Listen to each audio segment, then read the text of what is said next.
Good evening everyone. सो बात करते हैं मार्केट ने आज कैसे काम किया, हमने क्या डिस्कशंस किए थे।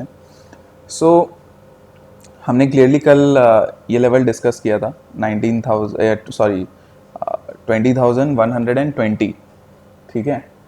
सो इसको हटा देते हैं। 20,120 इस लेवल के ऊपर हमने डिस्कस किया था कि अपसाइड मिल सकती है एंड हम लोग लगभग 20,200 टच कर सकते हैं।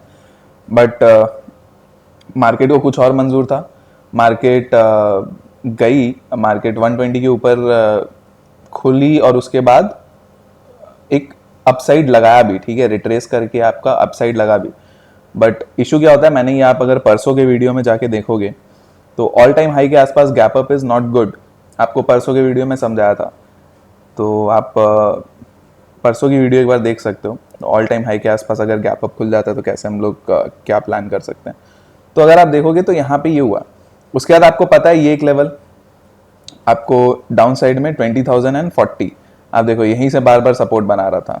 तो अगर किसी को ये लेवल याद रहे ना 20,040 20,050 इस जगह पे, तो यहाँ से सपोर्ट से आप बाइंग के लिए एक स्कैल्पिंग कर सकते थे। यहाँ पे तो क्लियरली देखो थोड़ा सा ऊपर गया एंड टारगेट हिट नहीं किया, बट यहाँ पे एक स्कैल्पिंग हो सकती थी। राइट, तो मार्केट कोई खास रहा नहीं एंड गैप अप खुलने से और एक इशू हो गया।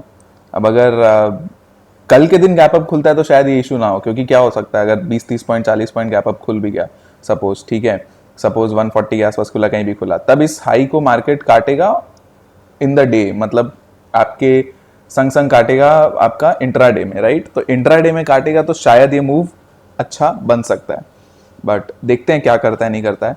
बट फिलहाल अपना अगेन वही लेवल है 20,120। इसके ऊपर मार्केट निकलती है तो आप अपसाइड के लिए प्ले कर सकते हो। अब अपने पास फर्स्ट टारगेट बन के आ जाता है 167 के आसपास का, तो यहाँ पे आप 40 पॉइंट के आसपास आप मान के चलो, 40 पॉइंट।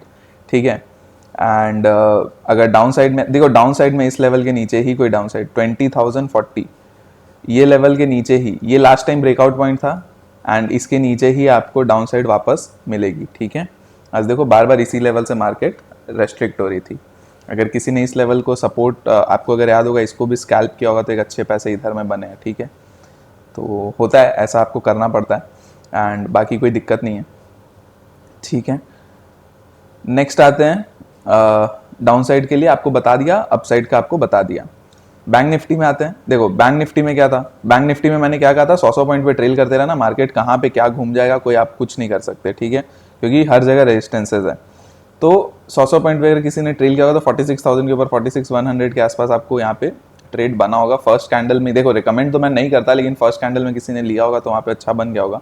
बट उसके बाद वहाँ से जब टूटा 46,000 वापस, तो 46,800 तक का अपना क्या व्यू था कि 800 के नीचे हम लोग सेलिंग करके चलेंगे। 800 से ही मार्केट देखो बार बार सपोर्ट कर रही बना रही थी। तो किसी ने ये ट्रेड्स प्लान किए होंगे तो वो भी एक बहुत अच्छा ट्रेड बना होगा। देखो सपोर्ट जब आपको पता है ना, एक सपोर्ट और रेजिस्टेंस, ठीक है, तो ये ट्रेड तो इजी होता है, ये तो हमें पता ही है, लेकिन ये ट्रेड मार्केट आपको ज्यादा देती है। ठीक है, आपको याद रखना होता है कि ये ट्रेड आपको मार्केट ज्यादा देती है। आपको देखो 46,000 रिजेक्शन था एंड यहाँ पे 44,800 रिजेक्शन था, 45,800 यहाँ से ऊपर गया, राइट, यहाँ से फिर नीचे आया, फिर यहाँ से ऊपर गया। तो आपको ये ट्रेड मार्केट, हमारी इंडियन मार्केट में खास करके कंसोलिडेशन ज्यादा होता है ना, तो हमें ऐसी ट्रेड ज्यादा मिलती है। तो आपको क्या होता है, देखो रिस्क हर जगह होता है। आप बोलोगे सपोर्ट पे खरीद लिए, ठीक है, सपोर्ट पे मैंने क्या कहा था कि कोई एक ऐसा सिग्नल आने देना। तो आप देखो यहाँ से एक ऐसी लॉन्ग लेग डोजी टाइप की कैंडल बन रही है, एक कैंडल, दो कैंडल ऐसी बन रही है, तो आप यहाँ पे इस कैंडल के हाई के ऊपर एक ट्रेड ले सकते हो। ठीक है, अब ये कैंडल कितने पॉइंट की, ये कैंडल लगभग 70 पॉइंट की, तो 70 पॉइंट का आपका स्कैल्प हो जाता है ऐसे में।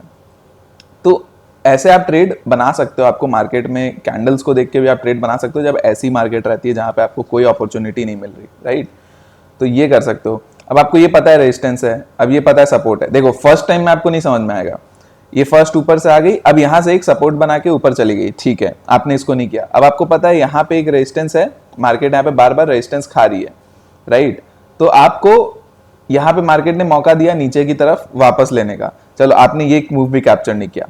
अब क्या है, आपके लिए रेंज बन गया ये और ये, राइट, मैं इंट्राडे सिखा रहा हूं, एकदम क्लियरली देखना, आपके लिए रेंज बन गया। आपने ये मूव छोड़ा, आपने ये मूव छोड़ा, आपके लिए यहाँ पे रेंज बन गया। ठीक है, अभी जब रेंज बन गया, यहाँ से मार्केट में आप अपसाइड के लिए प्लान कर सकते थे। आपका एसएल कितना था? 45,800। सिंपल, इसके नीचे जाएगा, आप तोड़ दो, निकल जाओगे। यहाँ से आपको अपसाइड मिल गया। यहाँ पे अपसाइड में 46,000 आपका अपसाइड था। 46,000 के आसपास आप 50 पॉइंट का एसएल लगाओ, यहाँ से ले जाओ, राइट। तो 46,800, 46, अब 800 से आप ले, तो देखो आपको 50 पॉइंट का एसएल लेना पड़ेगा। यहाँ पे आप 800 को एक एसएल लगा सकते हो, या फिर आप एसएल कब लगा सकते हो 800 को? आपने अगर ऊपर में लिया है, ये आप 800 के आसपास बहुत नियर ले लेते हो तो आपको 50 पॉइंट का एसएल लगाना पड़ेगा। 750 का आप एसएल लगा लेते हो, तो आपको उस तरह से करना पड़ता है, राइट। तो इंट्राडे काम करना देखो टफ बहुत होता है। इसको आपको इस तरह से, मतलब बहुत स्पीड चाहिए होती है, बहुत मतलब टाइमिंग बहुत प्रॉपर होना होता है, राइट। तो ये चीज़ें हैं। और देखो ऐसे ही मार्केट करती है अपनी इंडियन मार्केट, तो अपने कुछ कर नहीं सकते।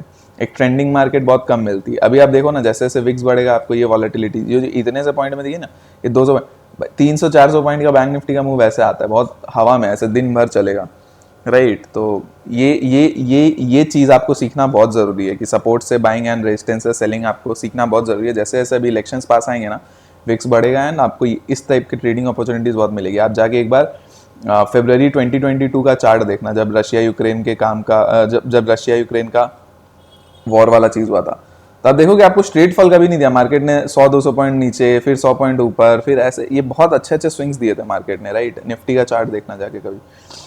तो इसी तरह से मार्केट चलती है। नेक्स्ट आते हैं फिन निफ्टी में। देखो डाउन साइड में आपको पता ही है लेवल 44,800 का आपका बैंक निफ्टी का लेवल है। अपसाइड का एक बार वापस अपसाइड में देखो अगेन वही है, 46,000 के ऊपर आपको एक कैंडल की क्लोजिंग चाहिए। इसके ऊपर क्लोजिंग होने से आप अगेन 100 एंड 200 तक के टारगेट्स के लिए बैठ सकते हो, और नीचे में 45,800 के नीचे आप 44,600 तक के टारगेट्स के लिए बैठ सकते हो। 650-600, ठीक है, ये रेंज है, मार्क कर लेना। नेक्स्ट आते हैं फिन निफ्टी में।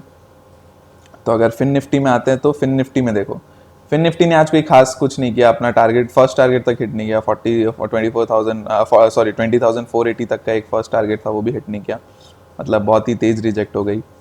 तो फिन निफ्टी में और डाउन साइड भी कुछ नहीं बना, जो अपना ये लेवल था 20,320 का, इसके नीचे भी नहीं गया। तो डाउन साइड लेवल आपको पता है 20,320, इसके नीचे ही कोई डाउन साइड आपको प्लान करना है। एंड अप साइड में देखो, अप साइड में ये यहाँ पे ये लेवल जो है ना, ये 20,420, इसके ऊपर कोई आपको क्लोजिंग मिलती है तो आप अपसाइड वापस से प्लान कर सकते हो। कहाँ तक के लिए? 20,400 एंड आज का हाई कितना है? 70 के आसपास और 80। अगर ये भी निकल जाता है 70-80 का, ये जो रेंज है ये भी निकल जाता है, तो आप फिर 540 का व्यू देख सकते हो, 20,540, ठीक है। इस तरह से आपको फिन निफ्टी भी ट्रेड करना है।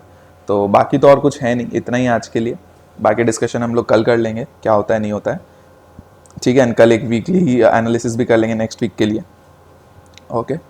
तो चलिए, कुछ सीखने को मिला। देखिए जो सिखाया आज इंपॉर्टेंट है, ये आपको आगे आने वाले कुछ मंथ्स में काम आने वाला है, याद रखिएगा। तो इसको नोट करके रखिए हमेशा। एंड कैसे क्या होता है, देखो कैंडल जब ऐसी विक्स बनाती है ना, तो आपको पता है ये फर्स्ट टाइम, सेकेंड टाइम, अब जब ये टूटेगी ना, तब यहाँ पे आपको एक अच्छा डाउन साइड मिलेगा। और जब तक ये विक्स एक बार बना, 2 बार बना, तीसरी बार आप अपॉर्चुनिटी ले सकते हो, राइट। तो यही गेम है मार्केट का, ऐसे ही होता है, ठीक है। तो चलिए आज के लिए इतना ही, बाकी डिस्कशन हम लोग कल करेंगे। पसंद आए तो आप चैनल को प्लीज़ सब्सक्राइब करना कंसिडर करिएगा, लाइक करिएगा वीडियो को, एंड चैनल को एंड वीडियो को शेयर करके चलिएगा, ठीक है। Thank you so much, bye bye. And बाकी हम लोग कल डिस्कशंस करेंगे।